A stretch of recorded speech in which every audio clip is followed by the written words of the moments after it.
kisah di sebuah lautan lepas, ada sebuah kapal kecil yang mana di kapal itu diisi oleh satu keluarga yang sedang berkeliling dunia. Saat itu, kedua anak mereka sedang terkagum-kagum karena melihat kapal besar dan mewah yang sedang melintas di depan mereka. Anak-anak itu lalu mulai membandingkan kapal kecil mereka dengan kapal besar itu. Tapi sang ayah dan ibunya lalu mengatakan bahwa harta dan kekuatan sebesar apapun tak akan pernah bisa membuat manusia puas. Sang ayah kemudian menyuruh mereka berdua untuk duduk, dan dia pun lalu menceritakan sebuah kisah dongeng dari negeri Arab yang akan mengubah cara pandang mereka tentang harta dan kekayaan yang sesungguhnya. Dan setelah itu, kisah pun dimulai. Di sebuah negeri Arab yang bernama Agrabah, ada seorang pemuda yang hidup sebatang kara karena kedua orang tuanya telah meninggal dunia sejak ia kecil. Kini ia hanya hidup berdua dengan seekor monyet yang sangat pandai dalam nyopet. Oke, Aladin ini terkenal akan keahliannya dalam mencuri. Setiap orang yang berjalan berpapasan dengannya pasti ada aja barangnya yang hilang. Saking terkenalnya, semua orang di negeri itu sampai tahu siapa dia dan dia pun dijuluki dengan sebutan tikus jalanan. Suatu ketika, ada seorang gadis yang sedang berjalan-jalan di tengah pasar. Gadis itu lalu melihat ada anak-anak yang sedang kelaparan dan meminta makan, namun tak ada satupun orang yang peduli. Ia lalu mengambil roti dan langsung memberikannya pada kedua anak itu. Nah, karena hal tersebut, si pedagang pun langsung marah dan meminta wanita itu untuk membayar roti tadi, tapi wanita itu nggak megang uang sama sekali. Aladin yang mendengar keributan itu pun datang dan mengatakan pada wanita itu untuk memberikan gelangnya sebagai bayaran roti tadi, tapi wanita itu menolak karena gelang itu adalah gelang yang sangat berharga baginya. Tapi di situasi yang sudah terpojok, Aladin pun berkata bahwa "Trust me." Yap, saat mereka berjalan pergi itu, Aladin pun langsung menunjukkan gelang wanita tadi yang ternyata udah diambil lagi sama dia. Namun pedagang tadi sadar dan langsung meneriaki maling sampai para petugas keamanan mengejar mereka. Singkat cerita, mereka berdua akhirnya lolos dan sampai di rumahnya si Aladin. Di sana, mereka berdua kemudian saling berkenalan dan bercerita tentang kehidupannya masing-masing. Yang mana Aladin menceritakan kisah masa lalunya yang kelam. Namun ada sebuah kebohongan. Wanita itu berkata bahwa namanya adalah Dahlia. Dan dia adalah pelayan istana yang melayani putri raja. Padahal nama aslinya adalah Santoso. Maksud saya Yasmin. Dan dialah sang putri raja itu sendiri. Hal itu ia lakukan agar dia gak ketahuan karena sebenarnya seorang putri raja gak boleh keluar dari istana. Perbincangan itu terasa sangat spesial bagi mereka karena sang putri baru pertama kali merasa asik dan nyaman ngobrol dengan seorang pria yang selama ini ia tak pernah rasakan saat ngobrol dengan para pangeran-pangeran yang dijodohkan dengannya. Tapi pembicaraan mereka harus berakhir dan Yasmin harus pulang karena lagi ada rombongan pangeran dari negeri lain yang datang buat ngelamar dia. Saat Yasmin ingin berpisah dengan Aladin, ia meminta gelangnya yang tadi diambil Aladin. Tapi pas si Aladin memeriksa sakunya, gelang si Yasmin itu hilang. Di situ Yasmin akhirnya salah paham dan berkata bahwa dia menyesal udah percaya sama Aladin. Karena bagaimanapun juga, Aladin tetaplah seorang pencuri jalanan. Oke, sekarang kita kenalan dulu sama orang-orang di istana ini. Di situ ada sang sultan, yaitu ayahnya Yasmin, ada Dahlia, yaitu pelayannya si Yasmin, raja, yaitu si kucing oren peliharaannya Yasmin, pemimpin pasukan kerajaan yang bernama Hakim, penasihat kerajaan yang bernama Jafar, dan tentu aja si Tuan Putri, yaitu si Yasmin sendiri. Di acara itu seperti biasa, Yasmin kelihatan gak tertarik sama sekali setiap ada pangeran-pangeran dari negeri lain yang dijodohin sama dia. Kemudian Jafar yang sedang di ruangan bersama dengan Sultan, di situ kelihatan Jafar lagi mempengaruhi sang Sultan dengan tongkat sihirnya agar ia mau menuruti semua perkataannya. Jafar ini sangat berambisi untuk memperluas wilayah kerajaan dan berencana menyerang kerajaan-kerajaan lain. Sedangkan Yasmin justru sebaliknya. Dia ingin agar semua bisa hidup damai dan saling berdampingan. Yasmin juga berkata kalau dialah yang akan menggantikan sebagai sultan bila ayahnya ingin pensiun. Malamnya, Yasmin dikejutkan dengan kedatangan Aladin yang berhasil menyusup ke kamarnya. Di situ Aladin hanya ingin mengembalikan gelang Yasmin. Dan dia juga menjelaskan bahwa bukan dia yang menyembunyikan gelang itu, namun si Abu atau monyetnya Aladin. Setelah perbincangan yang membuat Yasmin kagum dan tersipu malu, Aladin pun akhirnya pamit pulang. Tapi Aladin berkata bahwa besok dia akan datang lagi dan menyuruh Yasmin untuk menunggunya di air mancur di bawah sinar bulan malam yang indah. Namun saat Aladin berjalan pulang, tiba-tiba surprise motherfucker. Keesokan harinya Aladin dibawa oleh Jafar dan pasukannya ke sebuah gurun. Di sana Jafar yang kagum melihat kemampuan lihai Aladin dalam mencuri dan menyusup itu pun berusaha untuk memanfaatkan Aladin dalam memenuhi ambisi pribadinya. Jafar berkata bahwa dulu dia juga adalah seorang pencuri jalanan lihai seperti Aladin.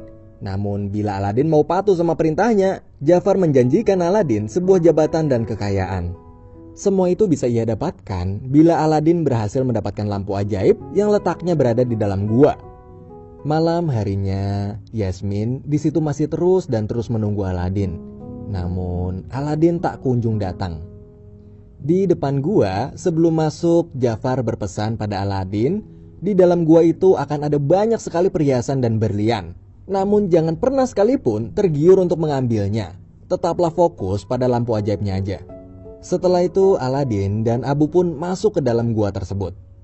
Dan bener aja, pas mereka di dalam, banyak banget berlian dan perhiasan yang bergeletakan di sana sampai si Aladin dan Abu berkali-kali nyaris tergiur buat ngambil. Tapi untungnya mereka berdua bisa saling ngingetin satu sama lain buat tetap fokus pada tujuan mereka. Saat sampai di tempat tujuan di mana lampu ajaib itu berada, Aladin yang hampir jatuh tiba-tiba dikejutkan dengan sebuah karpet ajaib yang bisa bergerak dengan sendirinya. Karpet itu seperti memberikan bahasa isyarat agar Aladin mau menolongnya karena karpet itu sedang terjepit batu. Aladin akhirnya mengangkat batu itu dan si karpet pun akhirnya bebas. Kemudian Aladin pun langsung segera melanjutkan perjalanannya untuk mengambil lampu ajaib yang berada di atas tebing. Namun saat ia memanjat tebing dan sampai di puncak, Abu di bawah sana ternyata terhipnotis dengan keindahan sebuah permata. Dan saat Aladin mengambil lampu ajaibnya,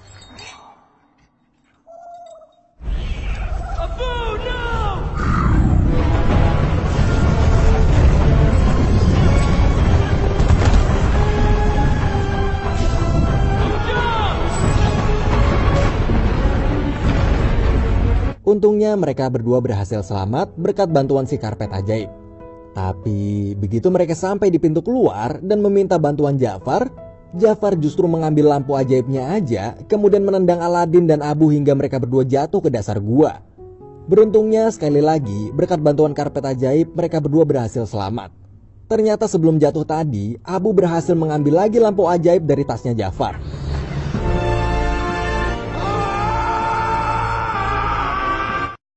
Aladin yang terjebak di dalam gua itu pun bertanya pada si karpet bagaimana cara untuk keluar. Si karpet pun memberikan isyarat agar Aladin menggunakan lampu ajaib di tangannya. Akhirnya Aladin menggosok lampu itu, lalu... Oh, great one who summons me. Excuse me, boy, where's your boss? Help me out here, where's your boss? No! I am not a... It's just... Right, but that's not quite... Well, Alibaba, he had them... Jin itu berkata bahwa ia akan mengabulkan 3 permintaan Aladin. Tak peduli apapun itu, pasti ia kabulkan. Minta harta, minta tahta, wanita atau apapun pasti bisa terwujud, asalkan bukan mengubah hati seseorang. Namun Aladin di situ malah bingung dan gak tahu mau minta apa. Dia gak tahu apa yang sebenarnya hatinya inginkan di dunia ini. Mendengar itu, si Jin pun kaget karena ia sudah ribuan tahun berada di lampu tersebut dan sudah berkali-kali ngabulin keinginan orang-orang yang rakus harta, tahta, dan lain sebagainya. Tapi baru kali ini si Jin nemuin orang yang gak tertarik sama harta dan tahta atau jabatan. Si Jin akhirnya menceritakan siapa dirinya pada Aladin. Ia berkata bahwa dia adalah makhluk terkuat di bumi ini. Tak ada satupun yang bisa menandingi kekuatannya. Tapi ada satu konsekuensi apabila seorang makhluk memiliki kekuatan yang maha dahsyat. Konsekuensinya itu adalah ia akan diambil kebebasannya. Sehingga ia tak bisa menggunakan kekuatannya dengan sembarangan. Makanya kedua tangan si Jin dipasangi gelang yang bernama Gelang Sulaiman. yang mana akhirnya ia hanya bisa menggunakan kekuatannya bila ada perintah dari tuannya. Si Jin juga menjelaskan bahwa dia memanglah yang maha kuat, tapi dia bukan yang maha tahu. Si Jin bilang kalau pengetahuannya dibatasi, sehingga kalau dia ingin tahu, maka dia harus belajar sendiri. Singkat cerita, akhirnya si Jin membawa mereka berdua keluar dari gua itu. Di sana, Aladin yang masih bingung tentang apa yang hatinya inginkan, justru bertanya balik pada si Jin apa yang hatinya Jin inginkan. Si Jin pun di situ menjawab bahwa yang paling ia inginkan dari lubuk hatinya yang paling dalam adalah sebuah kebebasan. Dia berharap suatu saat nanti, entah itu ribuan tahun lagi atau bahkan mungkin ratusan ribu tahun lagi, akan ada seorang manusia yang akan membebaskan dirinya.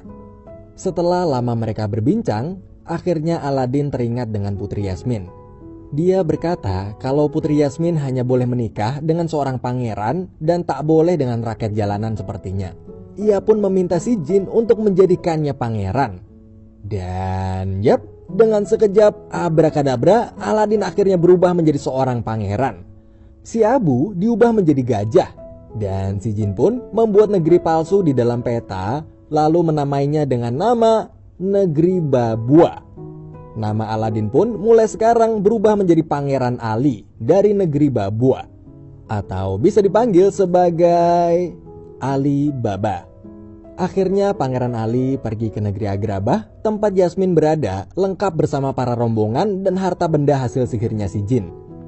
Sesampainya di kerajaan Agrabah, Jin yang sudah merubah Ali dan menyusun rencana itu pun datang dengan pengawalan layaknya seperti pangeran-pangeran pada umumnya.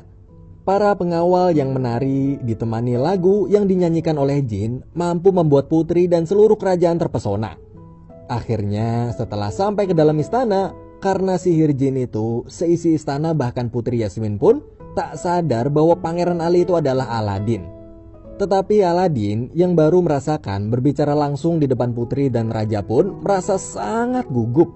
Saking gugupnya dia gak sengaja ngeluarin kata-kata yang nyinggung Putri Yasmin. Hingga sang putri pun langsung berbalik dan pergi meninggalkannya. Tapi pada akhirnya sang sultan mengundang Aladin untuk datang ke pesta perayaan untuk menyambut musim panen nanti malam. Malam hari pun tiba. Aladin yang sedang berjalan menuju pesta tiba-tiba dipanggil sama si Jafar. Mereka berdua pun akhirnya bicara empat mata. Di situ Jafar mulai menyihir Aladin dengan tongkatnya agar Aladin terpengaruh dan mau menuruti perintah Jafar. Beruntungnya si Jin yang saat itu tahu bahwa ada aura sihir di tongkat tersebut langsung segera menarik Aladin. Lalu Aladin dan Jin pun masuk ke dalam pesta. Singkat cerita, di pesta tersebut Aladin mencoba meminta maaf pada Putri Yasmin. Tapi bukannya membalas, sang putri justru mengajak Aladin untuk menari dan menikmati pesta malam itu. Dan akhirnya Aladin dengan bantuan sihir Jin itu pun menari bersama sang putri dan warga di sana hingga pesta berakhir. Beberapa waktu kemudian di kamarnya, mereka menyusun rencana agar Aladin bisa ngobrol lama dengan sang putri. Akhirnya Jin pergi mendatangi kamar sang putri sendirian. Di saat Dahlia membuka pintu, Jin langsung memberikan bunga dan mengajak Dahlia pergi jalan-jalan santuy di tengah malam. Saat sang putri sedang sendiri di kamarnya, Aladin pun datang. Sang putri di situ kaget bagaimana caranya Aladin bisa masuk padahal banyak banget penjaga yang mengawasi di sekitar kamar. Namun di tengah perbincangan mereka, Aladin kemudian menawarkan Putri Yasmin untuk pergi dari kamarnya dan berjalan-jalan menikmati dunia luar menggunakan sebuah karpet ajaib. Awalnya si putri itu kaget karena karpet ajaib yang dia kira hanyalah sebuah dongeng ternyata beneran ada.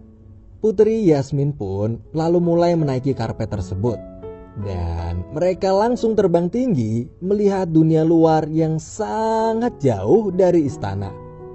Hati sang putri sangat bahagia karena semasa hidupnya ia sama sekali gak pernah diperbolehkan untuk keluar istana. Di sana sang putri menikmati indahnya malam dan melihat pemandangan yang tak pernah ia lihat sebelumnya. Singkat cerita, setelah selesai berkeliling, mereka akhirnya berbincang sambil memandangi kerumunan orang yang sedang berpesta di bawah. Di situ Putri Yasmin sekilas merasa seperti kenal dengan Pangeran Ali. lalu memancingnya dengan sebuah pertanyaan tentang seekor monyet yang bernama Abu. Ali pun keceplosan hingga akhirnya kedoknya terbongkar. Karena seingat Yasmin, hanya Aladin lah yang tahu siapa monyet bernama Abu itu. Tapi bukannya jujur, Aladin malah berbohong dan mengaku bahwa dirinya dulu cuman lagi menyamar sebagai pencuri jalanan aja. Dia yang asli sebenarnya memanglah seorang pangeran. Mendengar kebohongan Aladin tersebut, Putri Yasmin pun percaya. Kemudian Aladin mengantarkan Putri Yasmin pulang. Namun sebelum mereka berdua berpisah, Aladin pun mencium Putri Yasmin itu dengan sangat lembut, hingga membuat hati sang putri benar-benar bahagia.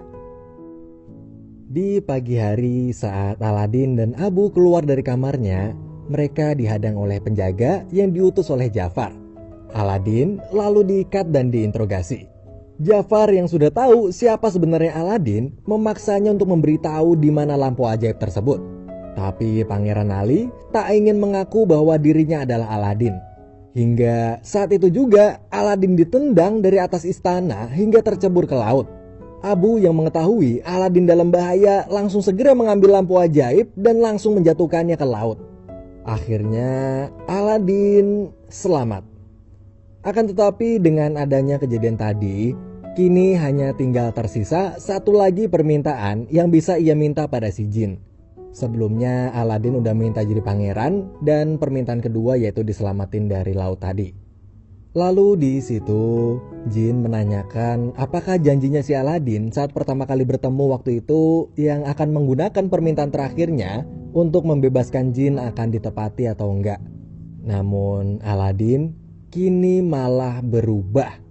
Dulu Aladin yang masih hidup sederhana sebelum menjadi pangeran sangatlah rendah hati. Tapi sekarang Aladin malah menolak untuk membebaskan si jin dan berkata bahwa dia akan menggunakan sisa permintaan terakhirnya untuk menikahi Yasmin. Mendengar itu, jin pun merasa sangat sedih dan kecewa. Karena ternyata Aladin sama aja seperti para tuan-tuannya sebelumnya yang haus akan keinginan duniawi. Beberapa waktu kemudian, di dalam istana, Jafar yang sedang berkumpul dengan Sultan dan Yasmin pun memfitnah Aladin dan berkata kalau kerajaan Aladin akan menyerang kerajaan sekutunya. Tapi tiba-tiba Aladin datang dan membongkar semua kebusukan Jafar. Sultan di situ merasa sangat kecewa pada Jafar. Namun Jafar mulai menggunakan sihirnya lagi pada sang sultan. Melihat itu, Aladin yang tahu kalau tongkat Jafar adalah tongkat sihir pun langsung merampasnya dan akhirnya sang sultan sadar lalu langsung memerintahkan panglima yang bernama Hakim untuk menangkap Jafar. Tapi sayangnya saat Jafar dibawa ke ruang penjara, burungnya si Jafar berhasil mencuri kunci penjara tersebut. Di dalam istana, Sultan merestui hubungan Pangeran Ali dan Yasmin lalu menyuruh mereka untuk segera menikah. Sebenarnya Aladin ingin jujur bahwa selama ini dia telah berbohong tentang Pangeran Ali. Tapi akhirnya nggak jadi. Aladin yang kebingungan karena terjebak oleh kebohongannya sendiri itu pun akhirnya meninggalkan istana dan pergi ke rumahnya. Tetapi di tengah perjalanan, Aladin bertabrakan dengan Jafar yang sedang menyamar dan dari situlah Jafar berhasil mencuri lampunya Aladin tanpa Aladin sadari. Kemudian Jafar di situ langsung menggosok lampu tersebut hingga si jin pun keluar. Jin di situ kaget karena yang memanggilnya ternyata bukanlah Aladin. Singkat cerita, Jafar telah berada di dalam istana. Dengan sangat percaya diri, ia mengatakan kalau dialah yang kini akan menjadi penguasa di kerajaan tersebut. Sultan yang mendengarnya langsung memerintahkan Hakim untuk menangkap Jafar. Tapi tiba-tiba Jafar menggosok lampu ajaibnya hingga si jin pun keluar. Lalu Jafar meminta jin untuk menjadikannya seorang raja di kerajaan tersebut. Dan abrakadabra, permintaan Jafar dikabulkan. Di sisi lain, Aladin yang baru sadar kalau lampunya dicuri, ia pun langsung segera pergi menuju istana. Di istana, Jafar sebagai raja baru memerintahkan Hakim untuk membawa Putri Yasmin keluar. Namun di tengah perjalanan, Putri Yasmin berhenti dan memanggil Hakim. Karena status Yasmin yang masih menjadi seorang putri, sang putri lalu memerintahkan dan menjelaskan kalau hakim berhak memilih dan menentukan keadilan di kerajaan. Yasmin berkata, walaupun kini Jafar adalah rajanya, tapi hakim tetap memiliki hati yang bisa tahu mana perintah baik dan mana perintah buruk. Hingga akhirnya hakim pun memilih untuk mengikuti kata hatinya dan menuruti perintah sang putri. Sang putri kemudian memerintahkan hakim untuk segera menangkap Jafar.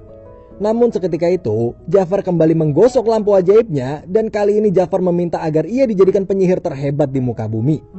Dengan kekuatan sihirnya, Jafar lalu mengubah hakim dan para prajurit menjadi abu. Tak sampai di situ, Jafar juga memaksa Putri Yasmin untuk mau menikahinya. Kalau enggak, maka ayahnya akan disiksa dengan sihirnya si Jafar. Sang putri yang tak tega melihat ayahnya disiksa pun mengiyakan tawaran Jafar itu. Sementara Aladin yang sudah sampai di istana, diam-diam ingin mengambil lampu yang berada di bangku belakang Jafar. Akan tetapi, Jafar yang tahu dalam sekejap langsung memindahkan Aladin itu ke hadapannya. Ia kemudian mengirim Aladin dan Abu ke ujung bumi, yaitu Kutub Utara. Di sana Aladin terpisah dengan Abu.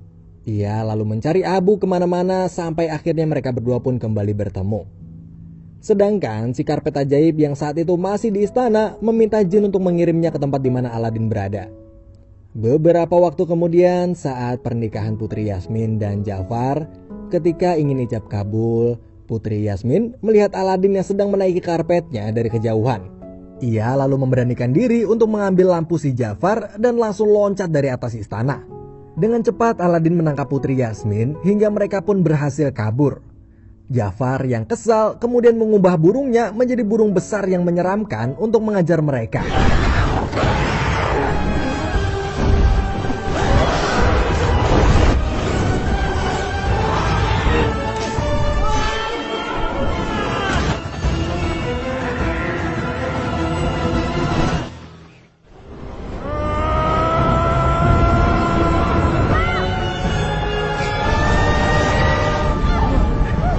Sayangnya lampu tersebut berhasil direbut lagi sama si Jafar.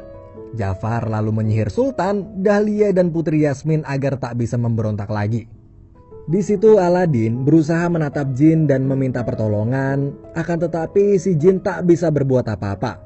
Ia hanyalah jin yang cuman bisa menuruti perintah tuannya yang memanggilnya keluar dari lampu.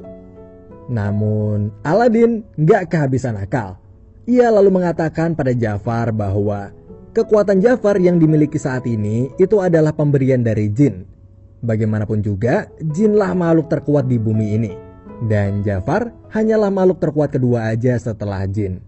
Aladin juga meledeknya dengan mengatakan bahwa Jafar tak akan bisa berbuat apa-apa tanpa bantuan jin. Mendengar itu, Jafar yang murka dan tak terima dengan perkataan Aladin pun kemudian memerintahkan jin untuk mengabulkan permintaan terakhirnya, yaitu menjadikannya makhluk terkuat di muka bumi ini, bahkan melebihi kekuatan jin. Jafar yang gila akan kekuasaan itu pun gak sadar bahwa ucapannya itu telah membawanya termakan jebakan si Aladin. Dan saat permohonannya dikabulkan, lalu saat Jafar ingin menghancurkan seluruh kota, akan tetapi ada konsekuensi bila menjadi makhluk terkuat di bumi. Konsekuensi itu adalah Jafar diambil kebebasannya. Kedua tangan Jafar pun langsung terbelenggu hingga ia tak bisa menggunakan kekuatannya bila tak memiliki seorang tuan. Akhirnya Jafar tersedot dan terkurung di dalam lampu bersama dengan burungnya untuk selama-lamanya. Hingga suatu saat nanti akan ada seseorang yang menggosok lampu itu dan menjadi tuannya si Jafar. Setelah semua berakhir, si jin lalu menawarkan permintaan terakhir Aladin yang masih tersisa satu itu untuk mewujudkan keinginannya menikahi sang putri. Namun Aladin yang kini telah menganggap bahwa jin adalah sahabat yang selalu ada membantunya pun, akhirnya ia merelakan keinginan untuk menikahi sang putri. Dan dia lalu mengucapkan permintaan terakhirnya, yaitu membebaskan sang jin.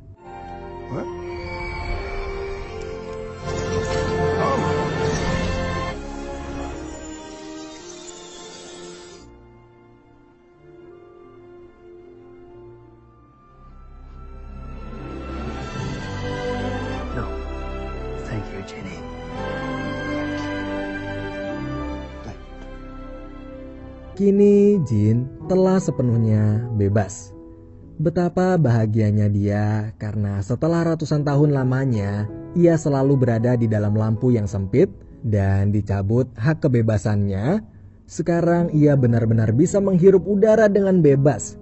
Bahkan untuk sekedar duduk dan pergi pun kini Jin tak perlu lagi meminta izin dari tuannya. Jin kemudian menghampiri Dahlia dan lalu mengajaknya untuk berkeliling dunia menggunakan sebuah kapal. Dia dan Dahlia juga berkeinginan untuk menikah di sana dan mempunyai 2 orang anak.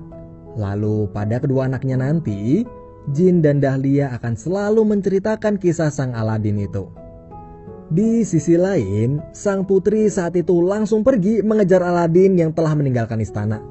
Di situ, sebagai seorang sultan yang baru, Putri Yasmin pun memerintahkan Aladin untuk berhenti. Dan dengan kekuasaannya, Putri lalu memerintahkan Aladin untuk mau menikahinya dan hidup bahagia bersama dengannya selamanya. Kok agak maksa nih orang? Oke, film pun berakhir.